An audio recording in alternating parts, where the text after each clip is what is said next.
today.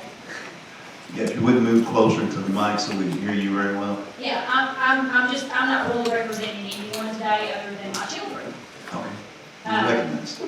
First of all, I'd like to say that I follow the same research that Representative Bentley must follow, because I agree with her 100%. We've had COVID in my family, and we used ivermectin and HCQ.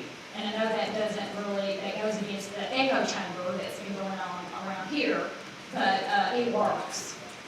So for me to sit here for an hour and listen to how people are sending their children home just to suffer when there is medication that does work, I find that to be criminal and neglectful. I am against the mask. I'm sure that doesn't surprise any of y'all. You can't tell me that the study that the parents did in Florida when they sent their children's masks to a lab isn't correct. If anybody has paid attention to a gym floor carpet, there's all kinds of MRSA and all kinds of stuff that grows on that. Same thing with the mask. Kids aren't going to be sanitary with a mask. A cloth mask, their favorite mask, the one that doesn't bother their ears, the one that they have to have every day, that's not going to get washed like it should. It's not sanitary. So for someone to sit up here and say that there's not MRSA on it, or some sort of bacteria that causes bacterial pneumonia is incorrect. And to say that they only have COVID patients in Children's Hospital is insane. We have just sat here and listened from other people about how RSV is going around. Well, take the mask off the kids, and I bet they don't have RSV in the summertime. I am a nurse, by the way. This risk versus benefit, what about the gain of function? Do any of y'all know about the gain of function? Everybody is uncomfortable. Y'all may be uncomfortable in here, but you're asking children 12 to 4 to be uncomfortable a lot for 8 hours a day. But then it's okay for wrestlers and football players to spit and drink after each other and roll around on top of each other without a mask.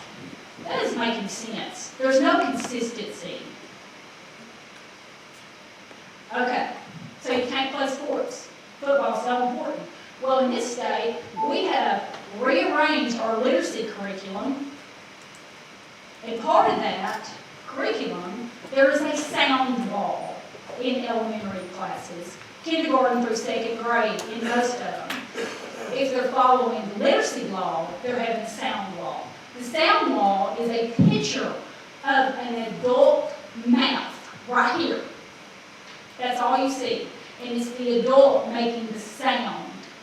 That's part of their reading curriculum. Now, if I'm masked up and the kids are masked up, nobody can see that.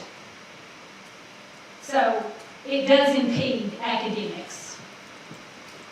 And as far as leaving something up to a school board, as a literacy advocate, I find that a joke.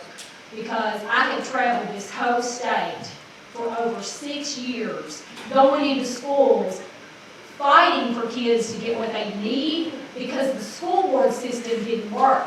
Doesn't work to the point that we've had to pass literacy laws, countless literacy laws, because the school board system doesn't work for parents. First of all, if you have a complaint, you have to submit what your complaint is to many school boards. You can't just go to the school board meeting and talk. You have to submit the complaint. And then if they feel like that complaint is valid enough, then they'll let you speak. And then at some school boards around the state, they will not even respond back. They send you a letter. This is not letting the individual decide. And for Republicans to run this bill, it goes against the party platform. The ultimate minority is the individual. Y'all are treading on me. I don't agree with just getting a COVID diagnosis and going home until they decide to throw you on the vent so they can make more money. Yes, the hospitals are overwhelmed, but you have all these nurses that don't want to get the shot. I don't blame them. You have boys, there's all kinds of boys who get the shot, then they have myocarditis or pericarditis. Well, that's heart disease. We want children to have heart disease over something that they're have a 98%, 99% chance of surviving?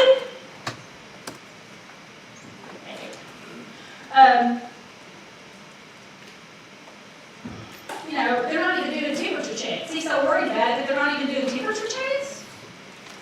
You would think that there would be some kind of, if they can't monitor that, then they're not going to be able to monitor masks. Who's wearing them? Who's not going to wear them? Who's got an exemption? That's another person's job. And nurses, school nurses, they already have enough. You already have them sending home BMI reports, doing insulin, and all sorts of things. And as a literacy advocate, I have watched Julie Mayberry for the past 6 or 7 years go into education committees and beg for laws because her school board system didn't work for her.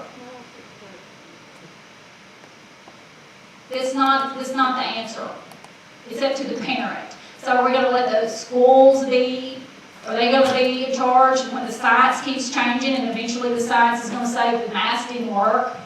So are all the schools going to be liable for everything that happened to some of these children, including organ failure because they couldn't breathe? That's all I have to say. It's just my opinion, and my opinion does matter. Thank you for your comments.